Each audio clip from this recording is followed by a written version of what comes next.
Hey, this is Dave DeCamp from antiwar.com. This is anti-war news for Friday, August 29th, 2025.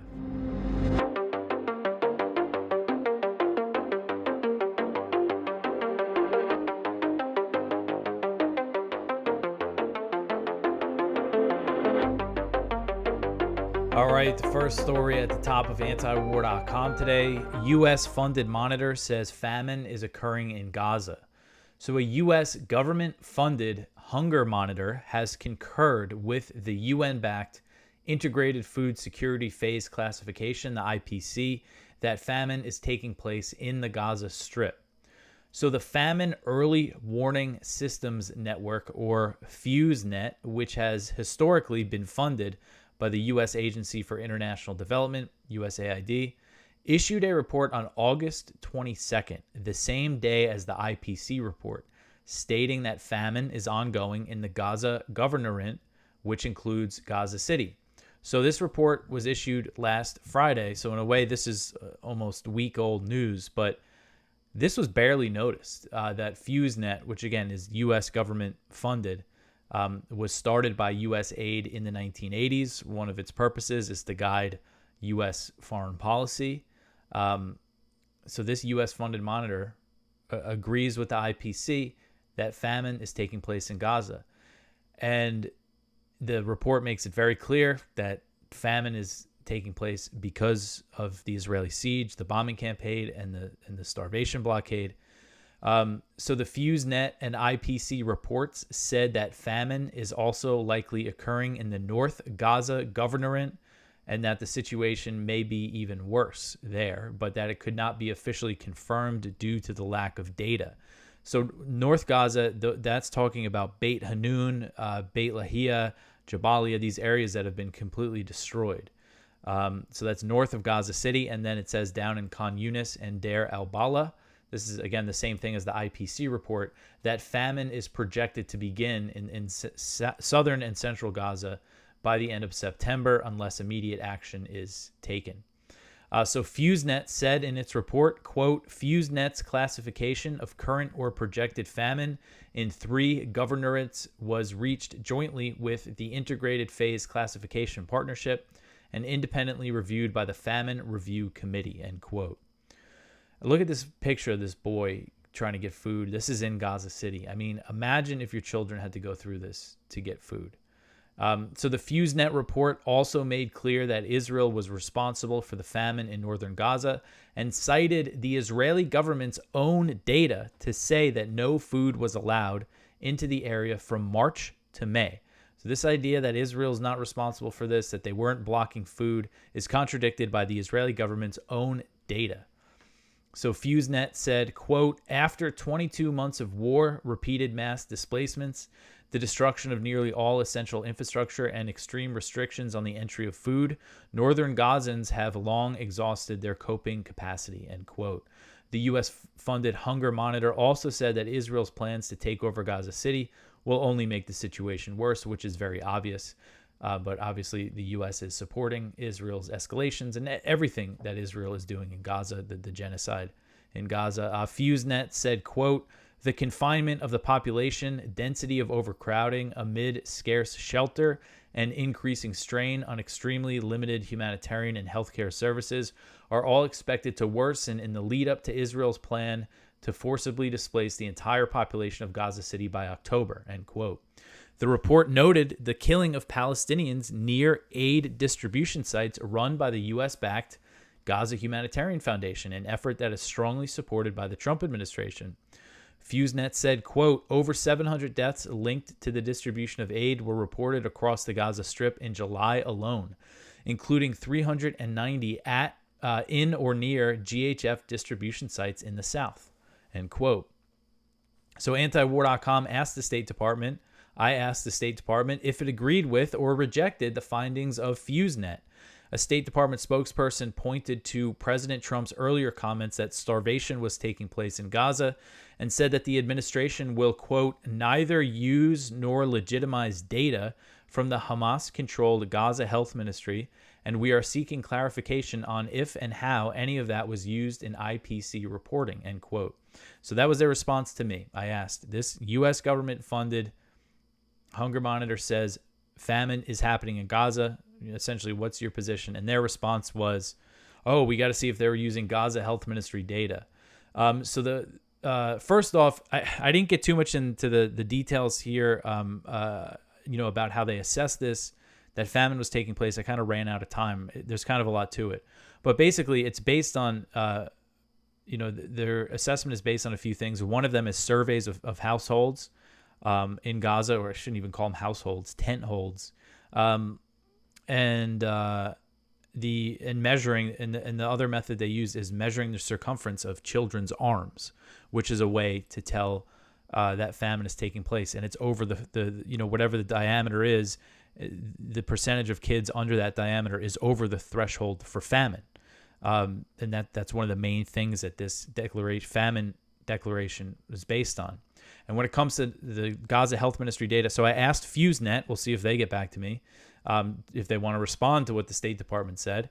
But the Famine Review Committee report on the famine determination listed Gaza Health Ministry mortality data as one of its many sources used to determine that famine was taking place, noting that surveys and indirect evidence suggest the ministry's numbers are likely a significant undercount, which aligns with studies of the death toll in Gaza. So again, another source saying that the numbers from the Gaza Health Ministry are an undercount. So this is what the report said. I just put in this whole paragraph about it. Quote, multiple surveys of the population in Gaza indicate that the Ministry of Health facilities-based mortality fails to fully capture non-trauma mortality. The high numbers of malnourished children and mothers of young children unable to access appropriate diets or nutrition treatment, in combination with environmental conditions detailed in this report, are known to exacerbate fatality rates among the malnourished. These indirect sources of evidence indicate a much higher mortality rate than malnutrition deaths reported by the Ministry of Health, providing reasonable evidence that mortality thresholds for famine have been passed, end quote. So what they're saying is the mortality rates from the health ministry do not show the whole picture. There is evidence that it is significantly higher. And while the State Department, in the comments to me, did not outright reject the report, U.S. Ambassador to Israel Mike Huckabee has boosted Israel's claims that the IPC report was a lie, and he's completely rejected it. And this is the U.S. Ambassador to Israel. So the FuseNet was actually suspended. They lost funding for a little while from the Trump administration during the review of foreign aid, but it was relaunched back in June. The Hunger Monitor was first established by USAID in the 1980s and is now likely funded directly by the State Department since the Trump administration has merged USAID's remaining operations with the State Department. And last year, FuseNet issued a report warning that famine was imminent in northern Gaza due to an Israeli blockade. That report was retracted because under pressure from the Biden administration. And the U.S. ambassador to Israel at the time, Jack Lew, put out a statement blasting the report, saying that it was irresponsible. So I was surprised to see this FuseNet report with this Trump administration that's just so pro everything Israel is doing in Gaza, kind of allowed this to slip through. I mean, it's clear to me, it's clear to us that famine is obviously taking place in Gaza. People are starving to death because of Israel. But I think it's the reason why I wanted to make this the top story and highlight this is just, I think it's important that even this U.S. government-funded hunger monitor, is recognizing all these things about it, and it bolsters the case to cut off U.S. military aid to Israel. There's foreign assistance laws that say the U.S. should not provide military aid to a country, that the U.S. cannot provide military aid to a country that is intentionally blocking humanitarian aid. And this report, among other mountains of evidence, make very clear that Israel has been doing that. So we'll see if if there's more of a response to this report, or if FuseNet, see what they have to say if they get back to me. All right, so the next one here, the entire UN Security Council, except the U.S., says Gaza famine is man-made. So this article is from Brett Wilkins. This was published on Wednesday. So every member nation of the United Nations Security Council, except the United States on Wednesday, affirmed that Israel's engineered famine in Gaza is man-made, as 10 more Palestinians died of starvation amid what UN experts warned is a worsening crisis. 14 of the 15 Security Council members issued a joint statement calling for an immediate Gaza ceasefire, release of all remaining hostages held by Hamas, and lifting of all Israeli restrictions on aid delivery into the embattled Strip, where hundreds of Palestinians have died from starvation and hundreds of thousands more are starving. So again, essentially, they're calling it, and they're citing the IPC data, which is the same as the U.S. government FuseNet data, but the U.S., of course, did not sign off on this statement. All right, so the next one here, Jake Sullivan ridiculed for supporting withholding arms to Israel. So this is from, or saying that he supports it. This article is from Middle East Eye. So Jake Sullivan, the former U.S. National Security Advisor under Biden, was skewered as a hypocrite on Thursday after an interview aired of him saying that he would support Gaza voting, that he would support Congress voting to withhold military aid to Israel over its decision to abandon a Gaza ceasefire with Hamas in March. And this was the Bulwark podcast, which the Bulwark, I think, is Bill Kristol's media outlet now.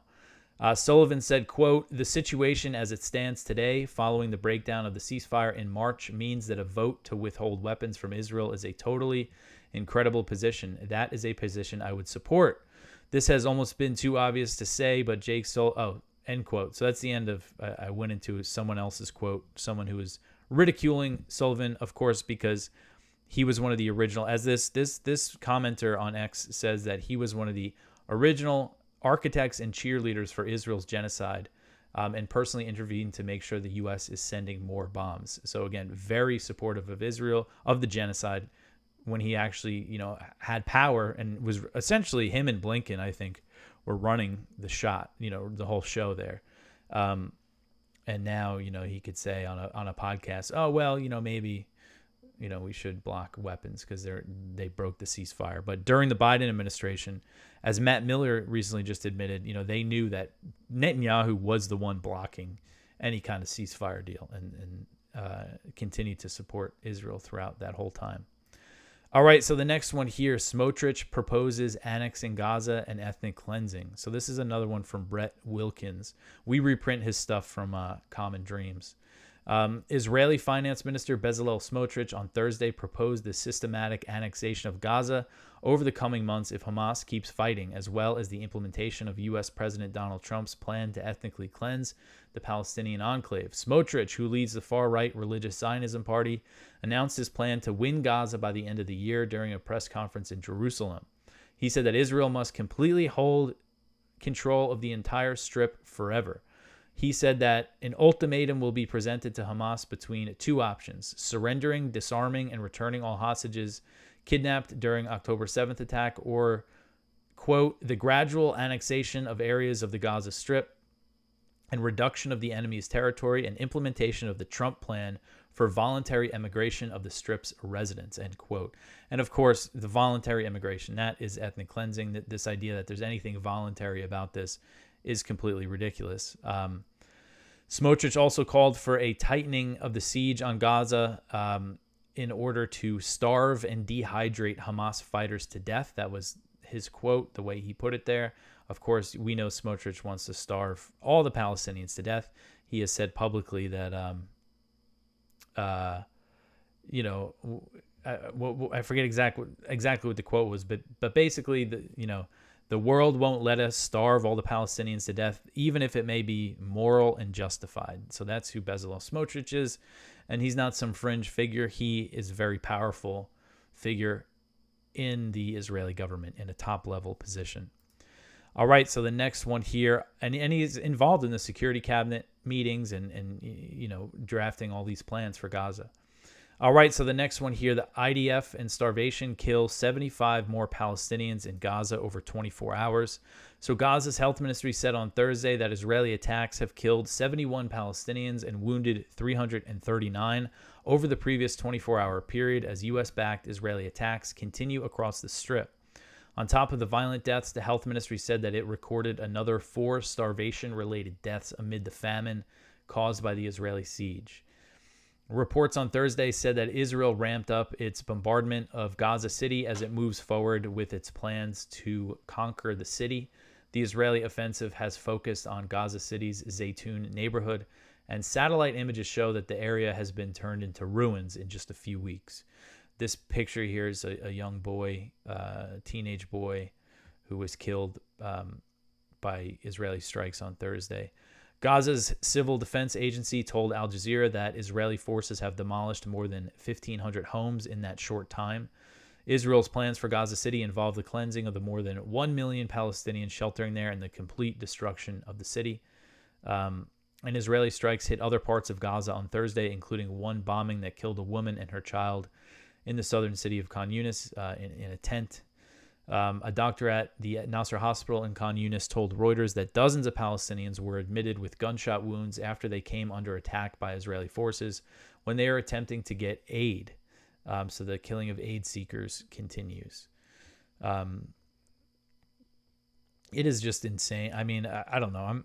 I can't think of the word to describe the fact that every single day since the end of May, people trying to get food have been killed in big numbers, and it just goes on. It's just part of the daily news.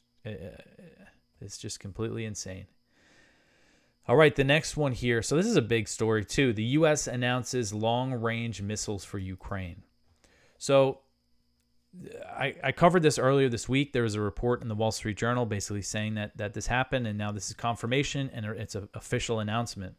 The Trump administration has announced that it approved a $825 million weapons deal that will arm Ukraine with thousands of extended-range attack munition, or ERAM, air-launched missiles, which can hit targets up to 280 miles away, a significantly further range than other missiles that the U.S. has sent into the proxy war.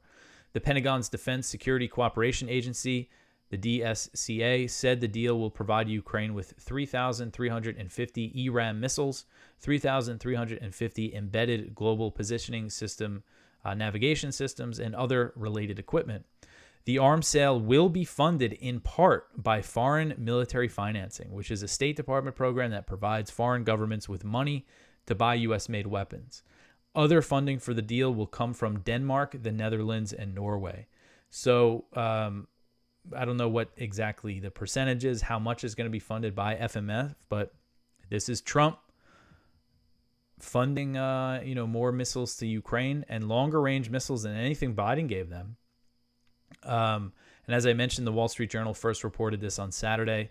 The report also said that the administration had been quietly blocking Ukraine from using U.S.-provided missiles in attacks on Russian territory. But this is a sign that they might be preparing to support them again. And these missiles would be fired from Ukraine's fighter jets. And one thing, so the ATACMS, the Army Tactical Missile Systems, which are fired out of the HIMARS rocket system, so they're fired from the ground. They're the longest range missile that Ukraine has gotten from the U.S. so far. They have a range up to 190 miles, so they're going 190 miles to 280 with the ERAMs. I don't think Ukraine's fighter jets can get super close to the front line, so that'll be a factor when it comes to the range that they could actually fire into Russia. But again, this is just a major escalation of this proxy war, and it's barely being noticed. It's like, it seems like Trump has like neutered some of the opposition from the Republicans to this war. Even though it doesn't look like these efforts, this recent push toward dialogue with Russia and the summit is going to lead to any peace deal. So it seems like this war is just going to go on. And now Ukraine's going to get some, thousands of longer range missiles. One thing about the ATACMS is that the U.S. doesn't have very much of them. So they couldn't really give like a whole bunch to Ukraine for like a whole bunch of missile strikes on Russian territory. But they're sending thousands of these ERAMs and, I think they can make more and, send more in the future. All right, so the next one here, Germany's Merz says, obviously there will be no Putin-Zelensky meeting. So German Chancellor Friedrich Merz said on Thursday that there would obviously be no meeting between Russian President Vladimir Putin and Ukrainian President Volodymyr Zelensky. He said, quote, unlike what had been agreed between President Trump and President Putin last week when we were together in Washington, it is obviously not going to come to a meeting between President Zelensky and President Putin, end quote. And there's just been no sign. I mean, I've been kind of talking about this stuff a lot, so I won't rehash all of this, but it seems like the security guarantees are kind of the main thing here, and the territory stuff, and this idea that they're going to send troops to Ukraine. They just keep pushing it, and it seems like they're intentionally trying to sabotage the peace deal, even though the majority of Ukrainians, according to the polling, want a deal, want a compromise to end the war. And there were heavy Russian attacks on Kiev on Thursday, which killed 22 people, according to Ukrainian officials. According to AP, the strikes also damaged European Union diplomatic offices. Merz said that they must respond to the unprecedented attack, and the war appears that it will go on unless there's some kind of breakthrough, some kind of miracle here for some progress to be made. All right, so the next one here, European powers trigger snapback sanctions on Iran. So I wrote this early in the day, and we put it as our top story throughout the day on Thursday, because this is a big deal. This is a big story. The UK, France, and Germany have begun the process of reimposing UN Security Council sanctions on Iran under the snapback mechanism of the 2015 Iran nuclear deal, known as the JCPOA, a step that makes another U.S.-Israeli war on Iran more likely. So yesterday I covered that they were going to do this, so I'm not going to get into all the same details again, but I think it's important to understand that this is a big deal here. And, you know, this goes to show, I mean, along with Ukraine, it seems like the Europeans want war with Iran as well, because they're really putting Iran in a corner here. I mean, they were just bombed. One thing that Araghchi, the Iranian foreign minister, has said that I think is very true is that there's no appetite in Iran among Iranians for negotiations with the U.S. They, after being bombed like that, you know, there's been this, what they call the rally around the flag, and they don't, want to capitulate to the U.S. They don't trust the U.S. They don't trust Israel, obviously, to get into negotiations with. So that these European countries are demanding that Iran resume negotiations with the U.S. The U.S. is saying that they want to resume talks, but what does Iran want? They want assurances they won't be attacked again, and we keep seeing threats. It's been a little while now, since maybe the end of July, that I've seen Trump threaten to bomb Iran again if they restart uranium enrichment, but it does still appear that the Trump administration's demand is zero enrichment, and Iran's just not going to go for that.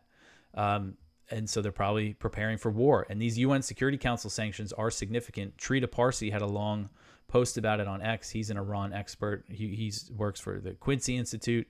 And one thing that he pointed out is that these UN Security Council sanctions, they're going to hurt Iran's economy more, obviously. But another aspect of it is that it includes an arms embargo.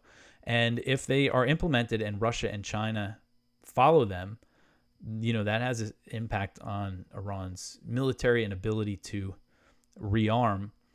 And that's one reason, you know, I never connected this. I'm not the best at connecting all the geopolitical dots. But Parsi said this is one reason why the EU wants this. They want to impose these sanctions because they want to punish Iran for its relationship with Russia, its military relationship with Russia. What's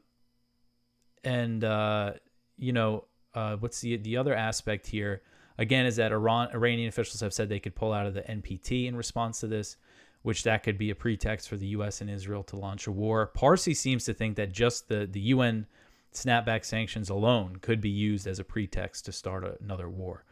So I think the chances of another war with Iran are increasing with these sanctions. And so the Europeans are saying these sanctions go into effect in 30 days, and that during that time, Iran has the chance to reach some kind of deal to push them back.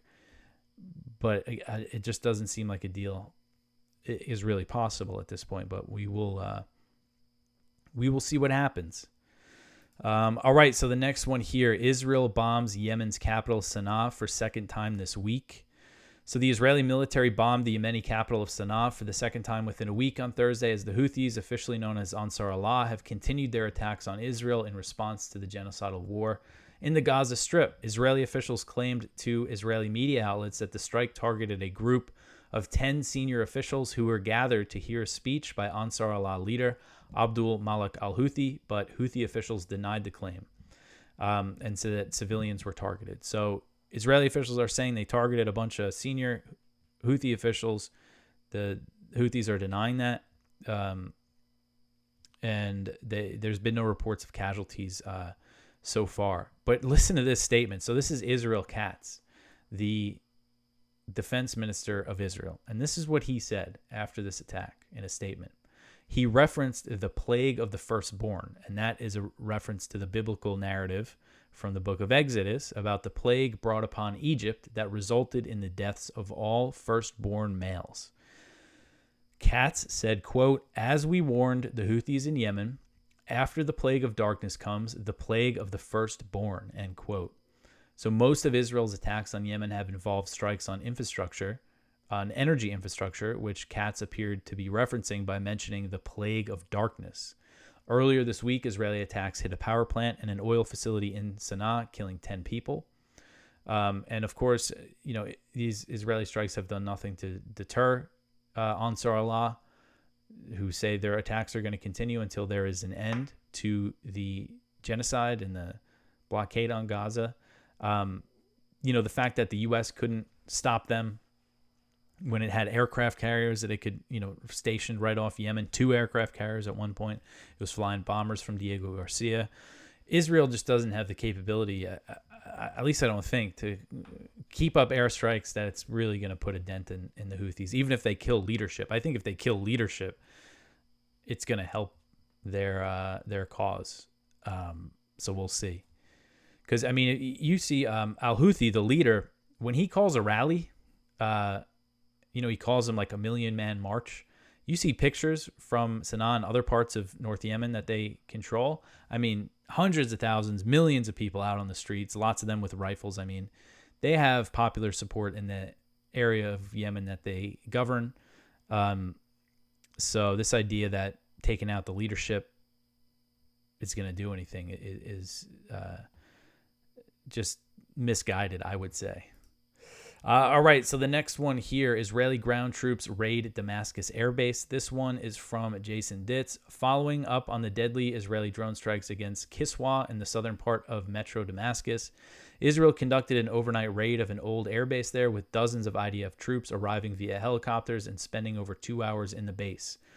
The troops landed at a hilltop near Jabal Mania, which was an airbase with an Iranian presence before the fall of the Assad government last year. The new Syrian army has a presence at the site now, though it appears they were chased off by Israeli drone strikes ahead of the raid, and Israeli warplanes kept them from returning. So it's not clear what they were actually doing at the base, but this is part of their continued attacks on Syria. And the drone strike the day earlier killed 8 Syrian soldiers, despite being engaged in negotiations with them and everything that the U.S. is pushing for, this kind of deal between Israel and the new Al-Qaeda Syrian government. All right, so the next one here, UN to end Lebanon Peacekeeper mandate in 2026. So another one from Jason. So the Trump administration had been considering using its veto power to prevent the extension of the UN mandate for the UNIFIL peacekeepers in southern Lebanon. The Security Council ultimately voted once again to extend the mandate through 2026. However, the U.S. insisted that this extension will be the final time and that at the end of 2026, the UNIFIL would begin an orderly withdrawal from the area. France reportedly wanted the extension without the deadline, but then voted in favor after adding language about the orderly withdrawal. So they extended it, but they are saying that at the end of 2026, that's it, and the peacekeepers are going to pull out. This picture here is from when they first went into Lebanon in 1978. Real retro photo here. So this is something the Lebanese Parliament Speaker Nabi Berri expressed support for the vote, not for ending the mandate, but for its extension. Because this is a long time. The end of 2026. So there always could be a vote to extend it beyond that, even though they're saying now that they're going to end it. All right, so the next one here, 2 Lebanese soldiers killed in Israeli drone explosion in southern Lebanon. So this article is from Al Jazeera. So the Lebanese military say that 2 soldiers have been killed and 2 wounded as they investigated an Israeli drone crash in southern Lebanon. The army said the downed Israeli drone exploded on Thursday during an inspection at the crash site in the Nakura area not far from Lebanon's border with Israel. Lebanese President Joseph Aoun offered condolences to the soldiers who were killed and injured, stressing that the military is paying in blood the price of preserving stability in the south of the country. The deadly incident came as Israel has been carrying out near-daily attacks on Lebanon despite the so-called ceasefire reached with Hezbollah in November. A ceasefire deal where one side ceasefire and the other did not. Anyway, that is it for the news for today. Please go check out our Viewpoints, one from James Carden, The Decline of American Diplomacy, one from Norman Solomon, The Detached Cruelty of Air Power, one from John Ramming Chappell and Annie Schiel, Does the House Have the Grit to Block the Bombs to Israel? One from Rep. John J. Duncan Jr., Neocons Responsible for Russian-Ukraine War, and our spotlight is from Ruwaida Amir, Maryam Was My Friend, Israel Killed Her, and 4 other journalists. So this is from 972 magazine about Maryam Daga, one of the Palestinian journalists who was murdered by the IDF in the double tap strike on the hospital. And Ruwaida Amir does great work and write-ups of like what the daily life in Gaza is like. So definitely go give that a read. But that is it for me. This is the last show for the week. Hopefully we'll have some better news after the weekend, but something tells me that won't be the case, unfortunately. But you could always support this show by liking, subscribing, commenting. I appreciate everyone who does. Follow us on social media, all the same stuff that I always say. Trying to think if there's anything else I need to tell you. One thing, I've been listening to Scott Horton's appearance on the Lex Friedman podcast. I'm about 2.5 hours in. It's 10 hours long, which is just incredible, but it's really good, and it's like getting better as it goes along. So if you got 10 hours or you want to throw a little bit of it on, definitely check that out. But anyway, that is it for me for today. I will be back after the weekend. I hope everybody has a good one. Thanks for listening.